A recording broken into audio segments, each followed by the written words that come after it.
दुसरं या जिल्ह्यामध्ये मला अजिबात जाणवलं नाही. एकदम सच्छील आणि सज्जन लोकांचा जिल्हा म्हणून मला पाहायला मिळाला.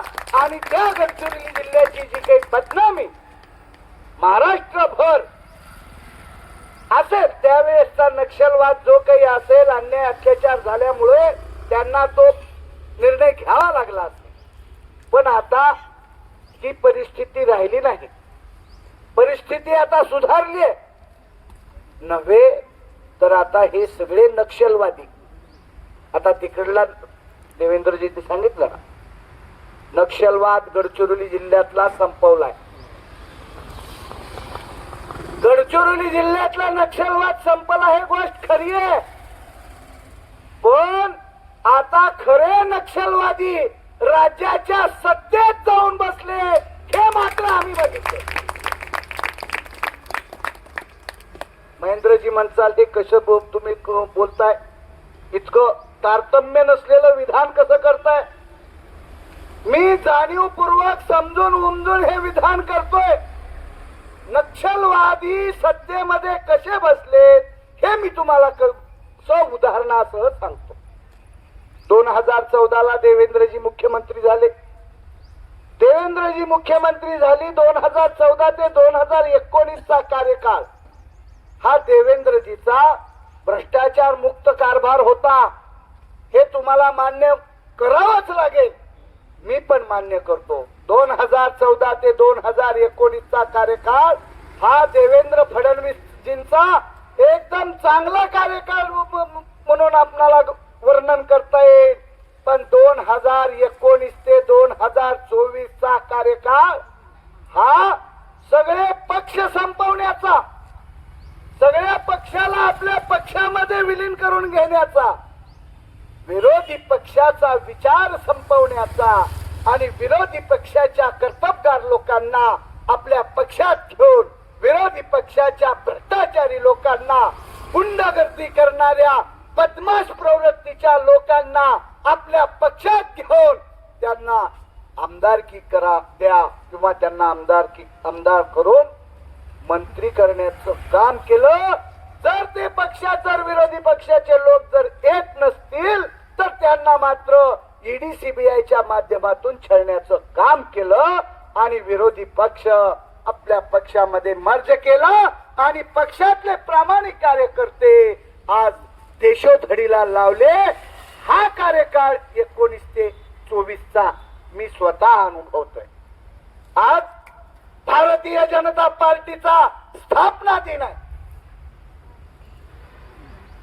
जहां हुए बलिदान मुखर्जी वह कश्मीर हमारा है म्हणून ज्या भारतीय जनता पार्टीची स्थापना झाली, अंत्योदय का सपना देखकर मुखर्जी ने जनसंघाची स्थापना केली आणि त्या जनसंघाच्या माध्यमातून त्याचं रूपांतर भारतीय जनता पार्टीमध्ये झालं आणि त्या भारतीय जनता पार्टीचा आजचा 39 वर्षाचा प्रवास 46 वर्ष पूर्ण झाली. 46 वर्ष पूर्ण झाल्यानंतर अंत्योदयचा स्वप्न ठेवणाऱ्या मुखर्जीला स्मरण करून आता या भारतीय जनता पार्टीच्या नेतृत्वाला, विद्यमान नेतृत्वाला मी जाणीव करून देतो, हाच का तुमचा अंत्योदय सपना. अरे तुमच्या स्थापना दिनाच्या दिवशी राज्यातल्या बेरोजगार युवक आणि युवतींना किर्र उन्हामध्ये आज मोर्चा काढावा लागतो आणि या ठिकाणी धरणे द्यावे लागतात. मग हाच का तुमचा अंत्योदयचा सपना. अंत्योदय म्हणजे काय? शेवटच्या घटकाचा उदय. मग झाला का शेवटच्या? हे कुण्या टाटा बिर्ला अंबानीचे लेकर आहेत का? कुणाची लेकर आहेत हे? गोरगरीब मजुराची, कष्टकऱ्याची, कामगाराची आणि अल्पभूधारक शेतकरी. शेतकरी बी म्हणजे काही 5 एकरचा नाही साहेब, कोठारे साहेब. एकर 2 एकर अर्धा एकर वाल्या शेतकऱ्याची लेकर आहेत हे. मग ह्या लेकरावाला जर रस्त्यावर उतरावं लागत असेल आणि ह्या रस्त्यावर उतरलेल्या लेकरांना तुम्ही हिवाळी अधिवेशनामध्ये लाठीचार्ज करून त्यांना जर जखमी करत असाल तर हाच का तुमचा अंत्योदयचा सपना, हे मी या ठिकाणी ठामपणे तुम्हाला विचारतो. म्हणून मला तुम्हाला सांगायचंय, नक्षलवाद, गडचिरोली जिल्ह्यातला नक्षलवाद नक्कीच संपला पाहिजे या मताचे आपण सगळेच आहोत. आणि काही प्रमाणामध्ये तो नक्षलवाद संपण्यासाठी यश सुद्धा सरकारला मिळाले, त्याबद्दल मी सरकारचं अभिनंदनही करतो. आपण हे टाळ्या वाजवून त्यांचं स्वागत करा, अभिनंदन करा. पण तुम्ही सत्तेत बसलात, सत्तेत बसल्यानंतर जेव्हा तुम्ही मंत्रिपदाची शपथ घेतलात, शपथ घेत असताना तुम्ही काय म्हणालात? या राज्यातल्या सगळ्या घटकाचा उद्धार करीन म्हणलात का नाही? खोटं बोलणार नाही. संविधानाची शपथ घेतली कोणी? कुणी गीतेला स्मरण करून शपथ घेतली, कोणी आई वडिलांना स्मरण करून शपथ घेतली, कोणी थोर मोठ्या महात्म्यांची आठवण करून शपथ घेतली. आणि तुम्ही सांगितलं की या राज्यातल्या प्रत्येक घटकाला न्याय देण्याचं काम करेल. पण केलात काय तुम्ही? राज्यामध्ये जे काही शिकलेले लेकरं आहेत, लाल किल्ल्यावरून मोदीजींनी सांगितलं 3 कोटी बेरोजगारांना रोजगार देणार. यांनी सांगितलं प्रतिवर्षी 10 लाख लोकांना रोजगार देणार, 10 लाख रोजगार उपलब्ध करून देणार. अरे बोलाचीच कडी आणि बोलाचाच भात. आणि तुम्ही या तरुणीला खुश केलात आणि ह्या तरुणीने खुश होऊन तुम्हाला मतदान केलं. 2/3 बहुमतापेक्षा जास्त बंपर बहुमत मिळालं. विरोधी पक्ष नेता निवडायसारखी सुद्धा ताकद आमच्या महेंद्र भाऊच्या पक्षाची ठेवला नाही. एवढं मोठं त्यांना तुम्ही समर्थन दिलात. आणि समर्थन मिळाल्यानंतर तुम्ही काय केलात? या लाडक्या भावाला, लाडक्या बहिणीला सोयीस्करपणे विसरलात. मी तर महेंद्र भाऊ म्हणेन, नक्षलवाद मी सत्तेत बसलाय हे का म्हणतोय? जबाबदारीनं बोलतोय. तुम्हाला सत्ता मिळाल्यानंतर तुम्हाला पुढील 5 वर्षाची सत्ता मिळवण्याकरिता त्या सत्तेचा मिळालेला गैरफायदा तुम्ही करण्याचं काम केलात आणि तुम्हाला मिळालेल्या अधिकाराचा गैरवापर करून न मागितलेल्या लाडक्या बहिणीला तुम्ही 1,500 देण्याचं खोटं. हे कोणी बहिणीने 1,500 मागितलेच नव्हतं. तुम्हाला अधिकार मिळाला म्हणून राज्यातल्या तिजोरीतले 33,000 कोटी तुम्ही असं उगं न मागणाऱ्या लोकांसाठी वाटून टाकता. म्हणजे 33,000 कोटी तुम्ही लोकांना का वाटले? तर 2024च्या विधानसभा निवडणुकीमध्ये आम्ही पराभूत होणार आहोत. लोकसभेमध्ये आमचा पराभव झाला, आता विधानसभेतही महाराष्ट्रातील जनता पराभूत करेल. म्हणून तुम्ही 2024ची विधानसभा जिंकण्यासाठी लाडकी बहीण योजना आणली आणि राज्यातल्या तिजोरीतले 33,000 कोटी तुम्ही एक फुकटात तुमच्या खुर्चीसाठी, तुमची खुर्ची मजबूत करण्यासाठी राज्याच्या मुख्यमंत्री पदावर एकनाथराव शिंदे साहेब तुम्हाला बसवलेलं होतं. आणि त्या खुर्चीचा गैरफायदा घेऊन तुमची पुढची 5 वर्षाची खुर्ची मजबूत करण्यासाठी या अधिकाराचा गैरवापर केला. हा खऱ्या अर्थानं नक्षलवाद आहे. हा नक्षलवाद आहे साहेब. सत्तेचा गैरवापर करणे हाच आता नक्षलवाद आहे. त्याच्यामुळं खरे आता नक्षलवादी तिथं बसलेत. दुसरा नक्षलवाद कसा आहे? आपल्या जिल्ह्यातला नक्षलवाद कमी झाला ही गोष्ट खरी आहे. पण दुसरा नक्षलवाद राज्यामध्ये कशा पद्धतीनं फोफावतोय? तो नक्षलवाद साधू संतांच्या माध्यमातून फोफावतोय. अशोक खरातच्या माध्यमातून तो नक्षलवाद फोफावतोय. पाठबळ देण्याचं काम राज्यातले आमदार आणि खासदार करतात. खऱ्या अर्थानं तिथे नक्षलवाद फोपावतोय आणि राज्यामधली माझी भगिनी माता भगिनी आज सुरक्षित नाही.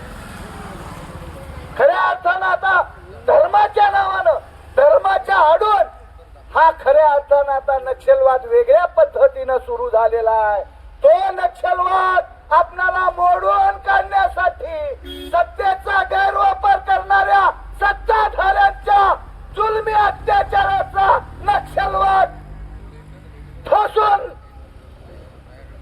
काढण्यासाठी मोडून काढण्यासाठी आता आपणाला पुन्हा तरुणांना सज्ज होऊन या सत्ताधाऱ्यामध्ये घुसलेला नक्षलवाद संपवण्यासाठी आपणाला पुन्हा एकदा ताकदीनं रस्त्यावर उतरावं लागणार आहे. ही विनंती करण्यासाठी मी आज गडचिरोलीमध्ये आलो. काही लोकांना वाटलं, आता पोलीस बंधूंना काही पत्रकारांना वाटलं की आम्ही आता नक्षलवादी होणार आहोत. म्हटलं तर अरे आम्ही नक्षलवादी होणार नाही. आमच्यामध्ये जे पांढऱ्या पोशाखामध्ये जे नक्षलवादी कारवाया करत आहेत त्याचा बिमोड करण्यासाठी आम्ही आता रस्त्यावर उतरलो आहोत. हे सांगण्यासाठी हा जिल्हाधिकारी कार्यालयात आम्ही मोर्चा काढतोय आणि या जिल्हाधिकारी कार्यालयाला मध्ये बसणाऱ्या त्यांच्या प्रशासनाला मला आपल्या माध्यमातून सांगायचंय, आमच्या या बेरोजगार प्रशिक्षित युवकांना प्रशिक्षण दिलं. आता पुढे काय? आमच्या 5 प्रशिक्षणार्थ्यांनी आत्महत्या केली. मंत्री आणखी किती? 6 प्रशिक्षणार्थ्यांनी आत्महत्या केल्या. आणखी किती युवकांच्या तुम्ही आत्महत्याची वाट पाहत आहात? आणि कुठे गेला तुमचा वादा? 10 लाख लोकांना प्रतिवर्षी रोजगार देण्याचा वादा होता तुमचा. तो वादा कुठे गेला याचा जाब विचारण्यासाठी आज आपण मोर्चा काढलेला आहे. म्हणून बोलण्यासारखं खूप आहे मित्रांनो, पण महेंद्रजींनी म्हटल्याप्रमाणे, श्वेताताईनं म्हटल्याप्रमाणे, चेतनजींनी म्हटल्याप्रमाणे, नेपालजींनी म्हटल्याप्रमाणे आपली संख्या अत्यंत दुर्मिळ. आपली संख्या वाढली पाहिजे भावानो. तुम्ही लढताय, ही गोष्ट खरी आहे. मी तुम्हाला शब्द दिलाय, शेवटचा एक प्रशिक्षणार्थी माझ्या सोबत असेपर्यंत मी तुमच्या सोबत राहणार आहे. मी तुमची साथ सोडणार नाही. मी लढणार आहे, पण तुम्हाला न्याय मिळणार आहे का? तुम्हाला जर न्याय पाहिजे असेल तर तुम्हाला संख्या वाढवावी लागेल आणि संख्या आपली काही वाढत नाही. आता एवढं सगळं भरलेलं होतं, हे सुद्धा अर्ध रिकामं झालं. म्हणजे आपण स्थिर नाही. कृषी कायद्याबद्दल जंतर मंतरला आंदोलन झालं, 1 वर्ष आंदोलन झालं. तेव्हा कुठं सरकार वटणीवर आलं आणि ते कायदे रद्द करावे लागले. कृषी कायदे, तुम्हाला रोजगार देणं हे कर्तव्य आहे. आमचं मागणी काय आहे महेंद्रजी? अडाणी अशिक्षित लोकांना रोजगार देणारा कायदा आपल्या राज्यामध्ये आहे. मागे त्याला का? रोजगार हमी योजनेच्या माध्यमातून. मग आता आम्ही शिकलेली पोरं कॉम्पिटिटिव्ह एक्झामची तयारी करतो. आम्ही विविध स्पर्धा परीक्षेच्या माध्यमातून आम्ही तयारी करतो. वयाची 35 पर्यंत आम्ही तयारी करतो. 22 पासून 35 पर्यंत आम्ही कॉम्पिटिटिव्ह एक्झामची तयारी करतो.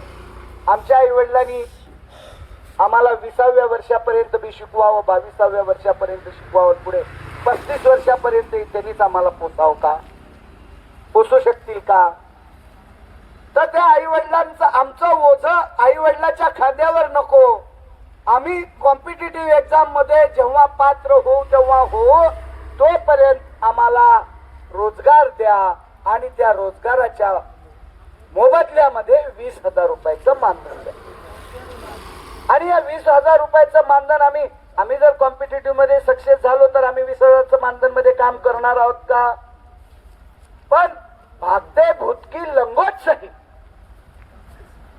म्हणून म्हणून कमी पैशामध्ये आता मरणं, आमचा आता उपासमार होण्यापेक्षा आम्हाला जर 20,000 रुपये मिळाले तर आम्ही ते शिकत शिकत आम्ही शासनाचं पण काम करू आणि आमचं शिक्षण पण चालू ठेवू आणि आमची गुजराण पण करू.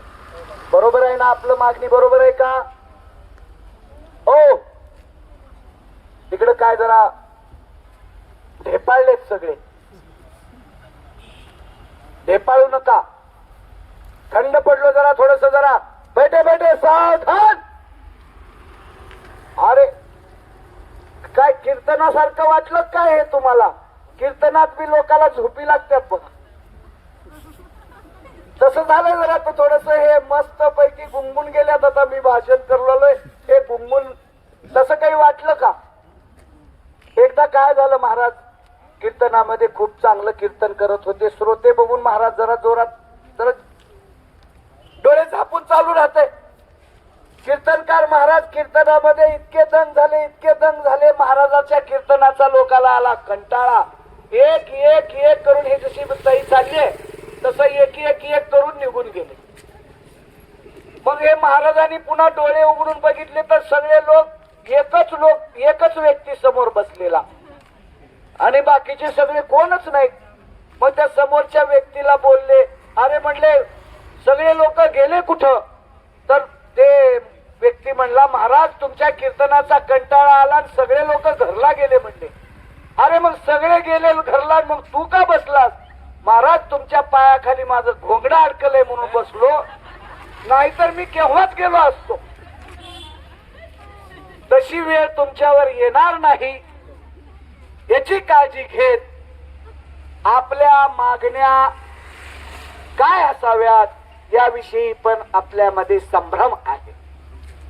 तर आपणाला कायमस्वरूपी रोजगार मिळाला पाहिजे, मग तो कंत्राटी स्वरूपाचा असेल की आपणाला 3 वर्ष काम करून घेऊन अंशकालीन प्रमाणपत्र देणार असतील तरी चालतंय. काँग्रेसचं सरकार बरं म्हणायची वेळ आहे. त्यांच्या काळात 300 रुपयामध्ये 3 वर्ष करून घेतले. 3 वर्ष अंशकालीन झालं की त्याला अंशकालीनला 5% काहीतरी रिझर्वेशन दिलं. आता अंशकालीन जागा भरायला अंशकालीन कर्मचारी शिल्लक राहिला नाही, कारण पुढच्या ह्या 10 वर्षामध्ये त्यांनी अंशकालीन जन्मच दिला नाही. त्यांच्या काळात अंशकालीन का होईना जन्मत होता. आता आपल्या काळात आमच्या, मी भाजपचा आहे बरं का साहेब, तरी पण या लेकरावाला रस्त्यावर वाऱ्यावर सोडता येणार नाही. म्हणून मी माझ्या पक्षाच्या धोरणाच्या विरोधामध्ये, नेतृत्वाच्या विरोधामध्ये, आता कसं झालंय, तुमची सगळी काँग्रेसची मंडळी सत्ता गेली की आता काही इथं खरं नाही म्हणून भाजपमध्ये येऊ लागल्यात. विरोधी पक्षाची भाजपमध्ये आल्यात. आणि मी किती मूर्ख माणूस असेल, केंद्रात सत्ता, राज्यात सत्ता, दोन्हीकडे सत्ता आल्यावर मी रस्त्यावर आला. रस्त्यावर आणण्यात आला तुम्हाला, आणि मग रस्त्यावर आल्यावर हे तर गुणवान नाही, ते समोर बसलेले बी नाही गुणवान नाही. हळूच काहीतरी फुसकी सोडतात त्या ग्रुपवर, काहीतरी चिमटा काढतात, काहीतरी नाव मॅनेज झाले म्हणतात. मॅनेज झाले म्हणाले तर एवढेच पायला. आता हे म्हणत नाहीत म्हणा, पण घरी बसणारे म्हणतात. त्याच्यामुळं तुम्हाला कायमस्वरूपी रोजगार कंत्राटी पद्धतीचा असेल की अंशकालीन असेल, तो रोजगार मिळाला पाहिजे आणि तुमच्या हाताला कायम रोजगार भेटला पाहिजे. यासाठी मी रस्त्यावर शेवटपर्यंत, शेवटच्या श्वासापर्यंत तुमच्या बरोबर खांद्याला खांदा देऊन लढायला तयार आहोत. पण तुमची संख्या वाढली पाहिजे, मला ह्या ठिकाणी विनंती करायची आहे. आता 5 मिनिटात संपवतो सर. नाही, मी सांगतो ना सर, एक मिनिटात तेच सांगतोय. आता पोलीस प्रशासनाचे कोण अधिकारी असतील त्यांना जरा जाणीव करून द्या. आमच्या आंदोलनाला भेटण्यासाठी जर देवेंद्र फडणवीस पालकमंत्री असलेले, मुख्यमंत्री असलेले, पालकमंत्री असलेले देवेंद्रजी फडणवीस यांचे जे कोणी जिल्ह्याचे प्रमुख पदाधिकारी आहेत त्यांनी आम्हाला या ठिकाणी येऊन भेटायला पाहिजे. आमचं आंदोलनाचं निवेदन स्वीकारलं पाहिजे, नाहीतर आम्ही सगळेजण आतमध्ये जाऊ. पुन्हा म्हणू नका तुम्ही 5 जण जा 2 जण जा. आम्ही 5 जण मध्ये जाणार नाही. मग तुम्ही सगळ्याला भेटायला या ना, हरकत काय? जरांगे पाटलाच्या आंदोलनाला मुख्यमंत्री नवी मुंबईमध्ये जाऊन भेटतात, तर तुमच्या दारामध्ये आलेल्या 50 फुटावर या लेकरावाला गोरगरिबाच्या भेटायला तुम्हाला काय लाज वाटलेली आहे का? आणि तुम्ही तर पगार घेऊ लागला अजून, आम्ही तर बिनपगारी आहोत. आता काही पगार बी नाही, मानधन बी आमचं 2-3 महिन्याचं राहिलंय. मानधन बी देनाव, भेटायला बी नाव, कसं जमल हे? त्याच्यामुळं पोलीस प्रशासनाच्या प्रमुखांनी अधिकारी कोण असतील त्यांनी मेसेज द्यावा आणि आम्हाला एक 10 मिनिटाच्या आत त्यांनी आम्हाला इथं भेटण्यासाठी यावं. अन्यथा आम्ही सगळेजण भेटायला आम्ही जिल्हाधिकाऱ्याला जाणार. बरोबर आहे का नाही रे मित्रांनो? सगळेजण जायचं ना आपल्याला भेटायला. नाहीतर त्यांना जर मध्ये गर्दी नको वाटली तर त्यांनी आम्हाला भेटायला यावं. बरोबर आहे ना? आता ह्याच्या पुढे आता करायचंय कसं? राहुल कुठे गेला? किशोर राहुल कुठे गेला? हा. नाही, कलेक्टर साहेब कुठे आहेत? नाही नाही, त्यांचा कोण प्रतिनिधीच नाही ना आपल्याला. कलेक्टर आहेत का नाही आहेत हेच माहित नाही.